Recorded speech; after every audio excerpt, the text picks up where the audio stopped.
Eh, Perkenalkan, nama saya Muhammad Ali Mahruz. Saya di sini mendapati tugas sebagai guru mengajar untuk memenuhi salah satu materi perkuliahan kami, yaitu PPL, praktek pekerjaan lapangan.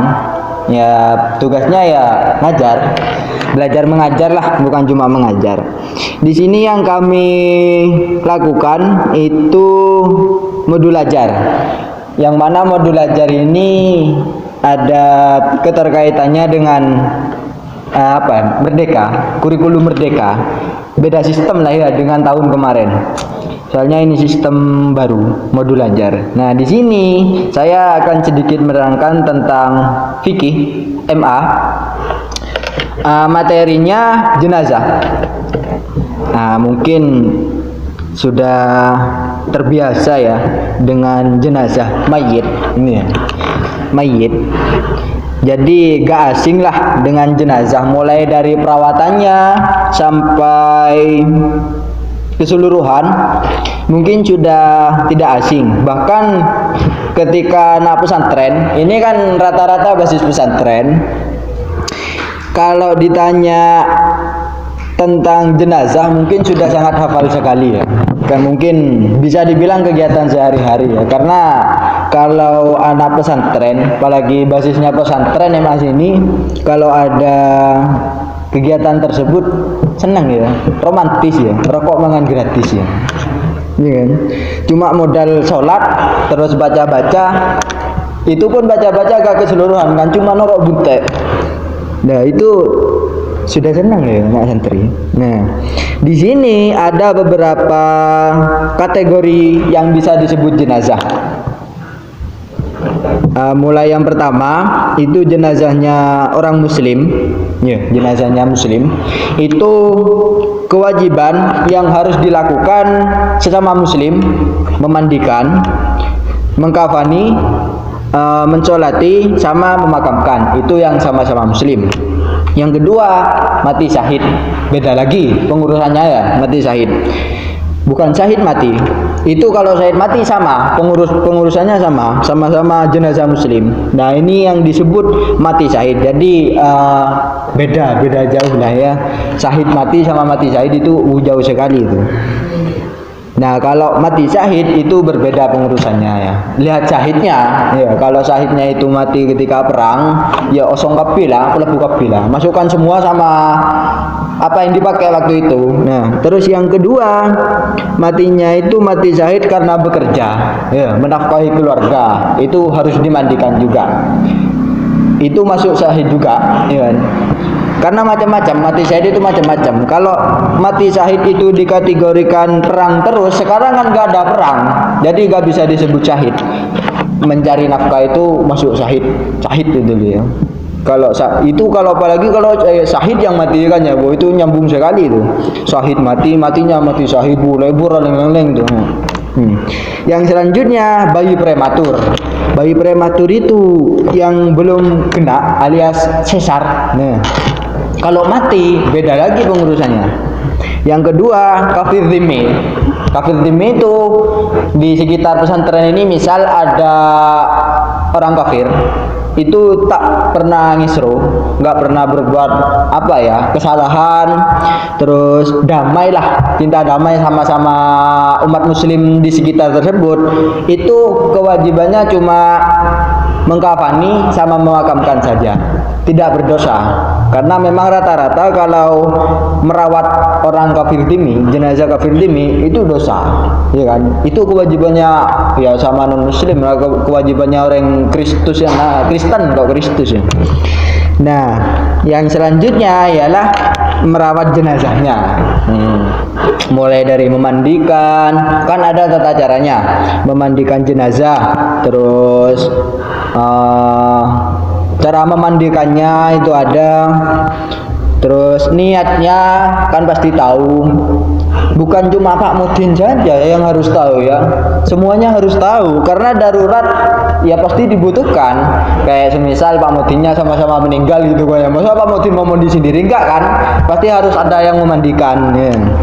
Karena kalau di desa pasti rata-rata seperti itu. Kalau ada yang meninggal cukup Pak Mudin saja, ini perwakilan yang memandikan. Kalau semisal Pak Mudinnya sendiri yang meninggal, masa mau mandi sendiri enggak kan? Nah, jadi harus ada yang bisa niatnya, terus caranya mulai dari kepala sampai kaki itu harus gimana, posisinya harus bagaimana. Ada yang pernah ikut memandikan jenazah? Duduklah, apangku juga pernah sama sekali. Astagfirullah, enggak apa-apa, enggak apa-apa. Tenang, ini benih bajan. Nanti kalau sudah hidup bermasyarakat pasti dibutuhkan juga, Pak. Meskipun cuma ada di bawahnya mayit ini. Itu kan coba beco tak apa, Pak. Bebas. Itu niatnya nawaitul wudu al muslimun li hadzal mayyit. Nah, itu fardhon lillahi taala, apa sunatan lillahi taala, itu terserah keyakinan masing-masing. Nah, terus yang selanjutnya mengkafani mayit. Nah, mengkafani itu bermacam-macam.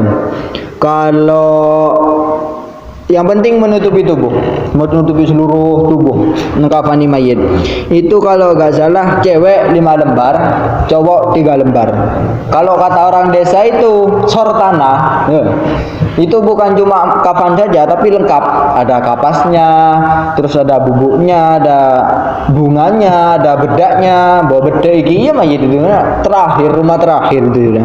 Jangan waduh mayit apa tak ngerok di mayit gitu kan ya, nggak boleh. Jadi meskipun gugur salah satu fardu kifayahnya kita, kewajiban kita, ya paling tidak perawatannya manusiawi lah. Mulai dari memandikannya harus pakai air bersih. Nanti pas wah jeding badrek, wah jeding pas sama kayak di sini kan ya. Waduh. Itu mayitnya muring-muring nanti. Marah-marah nanti. Dia remer ya.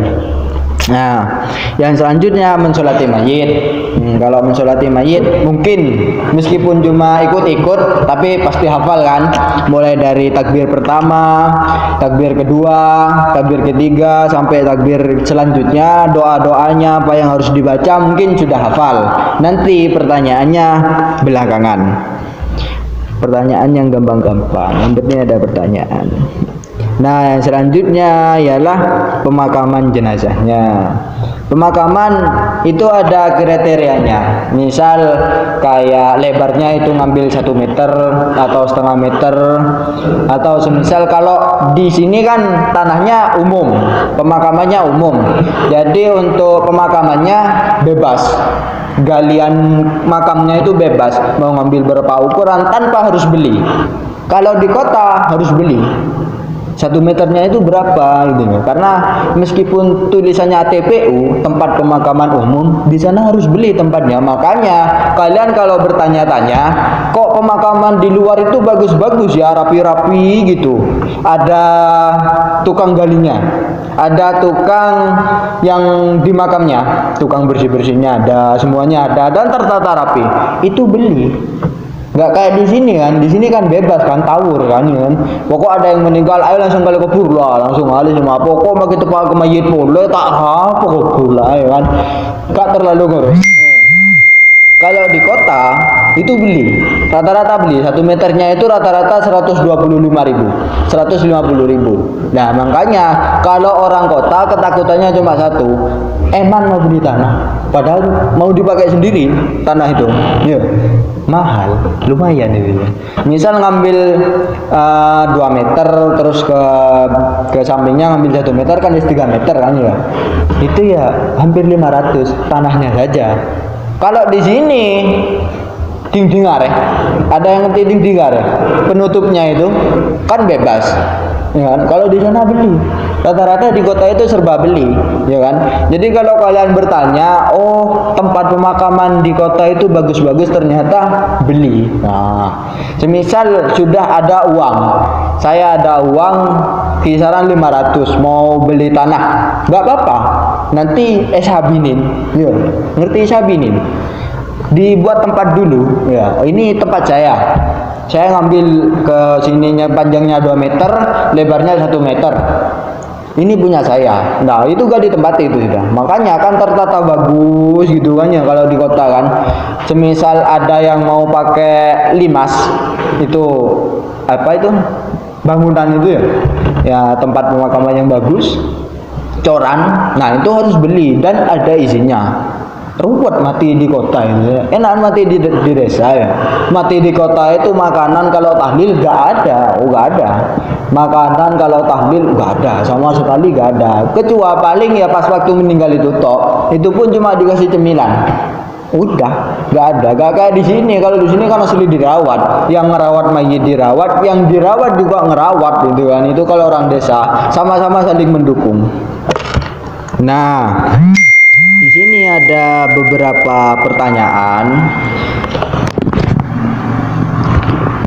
terkait sholat jenazah, memandikan jenazah gitu ya kan.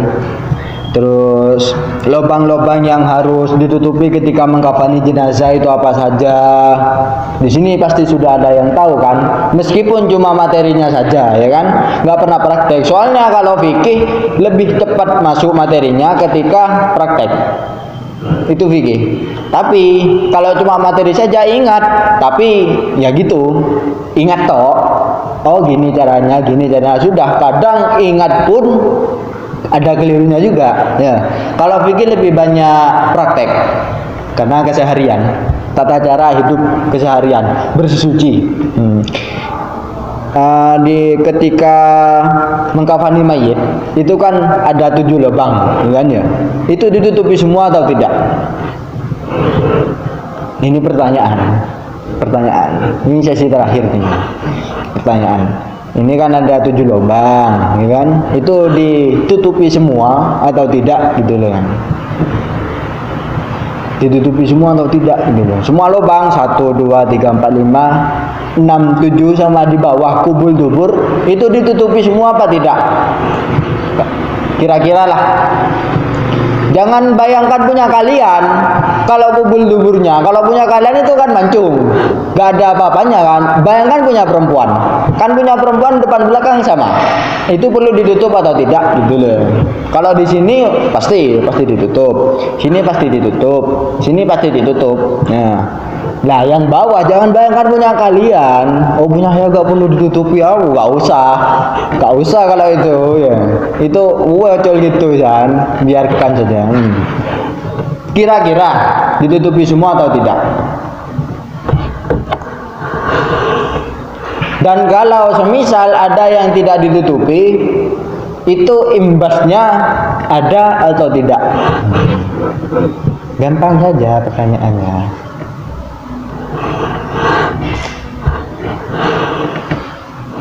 Ini jawabannya cuma ada atau tidak gitu aja. Gampang.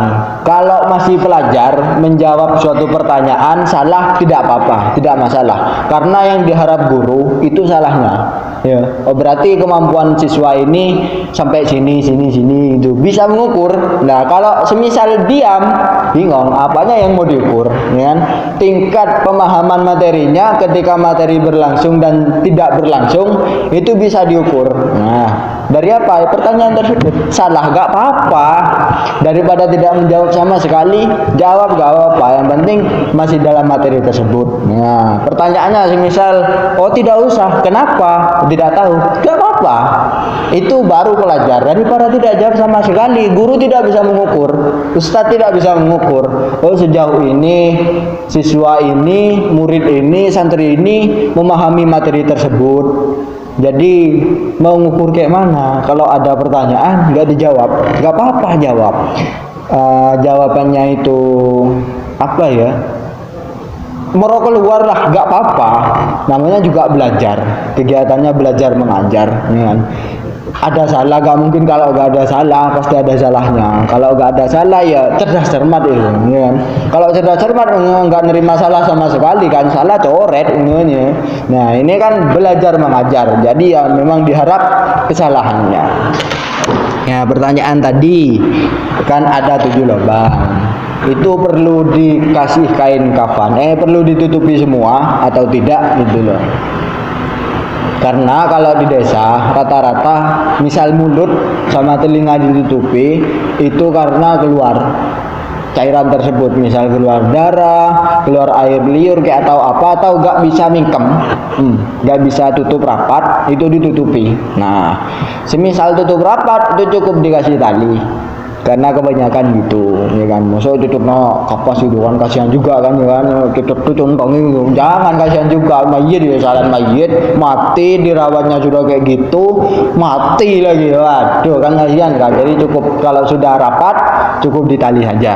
Nah misal kalau ada yang kayak gitu, mau ditutupi atau mau dibiarkan saja laleran gitu kan, kasihan kan, mau ditutupi atau tidak, menurut kalian sendiri, ditutupi lah ya, enggak atau dibiarkan gitu saja ya, ini taruh dagang gede, tadi taruh di mayit gitu kan ya, enggak dah, mau ditutupi ya, baik 7 lubang menurut kalian ditutupi ketika kepepet gitu ya kan. Kalau di sini kan sudah pasti ketutup, soalnya ada kain kafan.